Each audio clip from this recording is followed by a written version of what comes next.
Miitu ĩrekinyetie kinyuiro-inĩ kĩu kĩa maguta mwena-inĩ wa industrial area ĩkuanĩte na nduthi iretwo nĩ maguta iragũra nomwe agĩtua arenda kũrĩha mbeca na thimũ nĩho aru nake maracomorire banga na gũtunya mwendia wa maguta mbeca.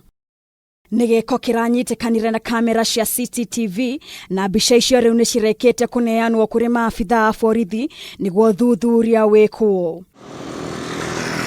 Mwendia ũrĩa warĩ wĩra gĩko kĩu gĩgĩkĩka onake nĩandĩkithĩtie ndũmĩrĩri kũrĩ borithi agĩtarĩria atĩ mũrũgamĩrĩri wa ceceni ĩyo ya maguta ndahotire kũmenya ũrĩa ũici ũcio wekĩkire nĩgũkorwo na Miitu ĩyo yetharirio na ihenya. Mokire mena nduthi makuanĩte marĩ atatũ macomokeire mwena ũyũ magĩgĩũka ndĩmacabu ta customer arĩa angĩ makĩnja ndĩmekĩre maguta ma 200 ngĩmekĩrĩra makĩnjĩra marenda kũrĩha na thimũ ikĩmera nĩ sawa till number he nayo ũmwe agĩcuka agĩũka kuga nĩ kũrĩha arakĩrĩha mbeca cia iria ndamwĩkĩra maguta niĩ nani ngĩmeherera ngĩkiuga makĩrĩkia kũrĩha o gacagaca-inĩ ĩyo rĩ niĩ ngĩhaĩnjakwo makĩndutĩra kahiũ makĩnjĩra marenda kĩrĩa ndĩnakĩo kana mandĩkĩrie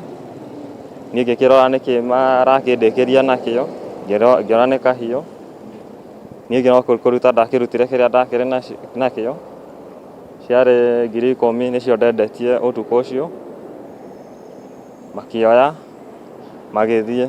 Ona mũrũgamĩrĩri wa ceceni ĩno ya maguta augĩte harĩ bata honge cia ũgitĩri kũgacĩrithia ũgitĩri kuona atĩ hĩndĩ ĩno ya mambura ma thigũkũ biacara nyingĩ nĩ cirahingwo mathaa-inĩ ma ũtukũ. Nĩndahũrĩirwo thimũ thaa 10 cia rũcinĩ na ndagĩka 10 ngĩrwo mwanake witũ wa wĩra nĩ atunywo mbeca na nĩ aici mokire na bikibiki marĩ atatũ na makĩoya mbeca na makĩmũrutĩra banga na magĩthiĩ nacio. Rĩu nĩ ũndũ ũcio nĩtwaiguire twamaka mũno tondũ ndiakomire ndacokire kuma gwakwa ũtukũ nĩgetha njũke ndore thĩna ũrĩkũ woneka. Rĩu ndagĩkora thĩna ũrĩa warĩ kuo rĩ ngĩkora mbeca nĩ ithire 10,000 iria nacio mũhuko.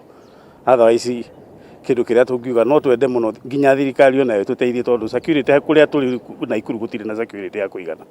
Nĩ tũkwenda security nĩgetha andũ a wĩra onao makĩruta wĩra makoragwo metarĩ na guoya wa gũikara gũkũ.